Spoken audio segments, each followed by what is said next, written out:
are my little neonatal intensive care babies.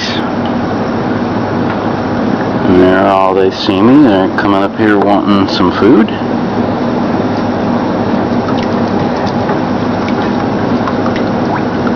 Give them a little bit of pellets, small hatchling formula pellets.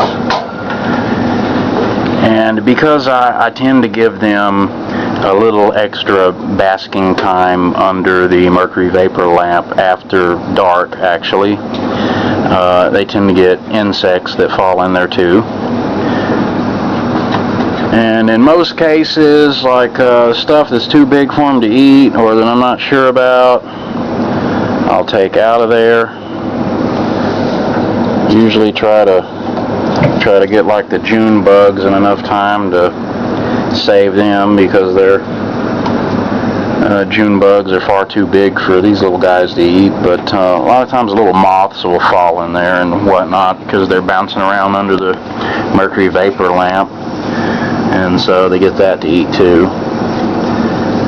But these are the ones that were in the worst off condition, that had really soft, pliable just shells. They were just, you'd squeeze in on their sides, and they were very flexible, not mineralized, and they were in pretty bad shape. I moved them over here, and they're doing really well. And they get UV from the sun. They get sunlight in the morning when the sun is in the east. That's over on the other side. It comes in from over the fence over there. So they get that in the morning until about midday. That shines in here a little bit, and then for the rest of the evening they get the mercury vapor.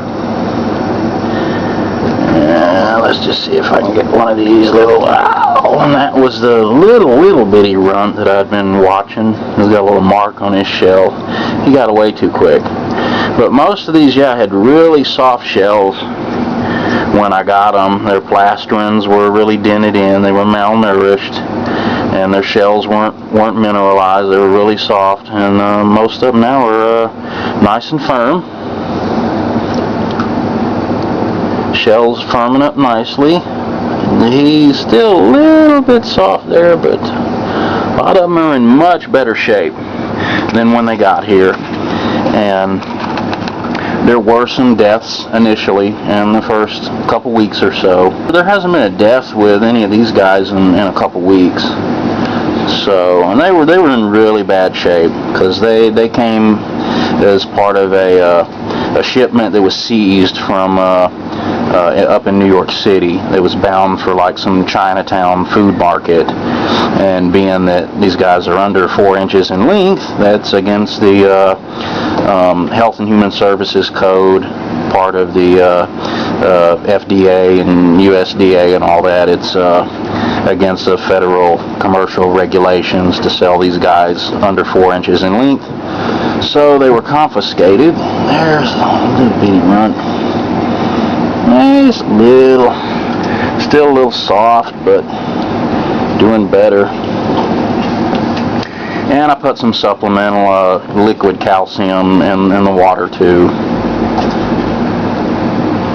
But anyway, there was a supposed turtle guru over on the East Coast that was trying to tell me that I was going to lose possibly up to 75% of them or whatnot. I've never heard of such a thing. I've never had such a failure rate ever. I knew that wasn't going to be the case. And to date, out of about, we got 146 of them arrived here, I believe. And they've been here a couple of months, and so far there have been 18 deaths, if I remember right. Which, I hesitate to say that's a good number, but that's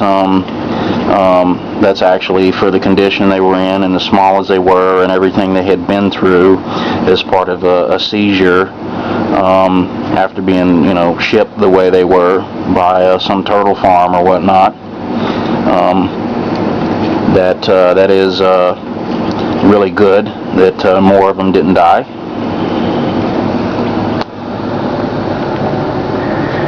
And And the remaining survivors here, they're pretty well thriving. Nobody is, one of the danger signs, of course, would be if they're sitting on their basking area with their eyes closed, and they're just not getting out to swim or coming to eat. Sitting sedentary on the basking area. That's a warning sign. But all these guys are jumping off in the water whenever it's food time, and they're real active, as you can see, and so they're doing very good.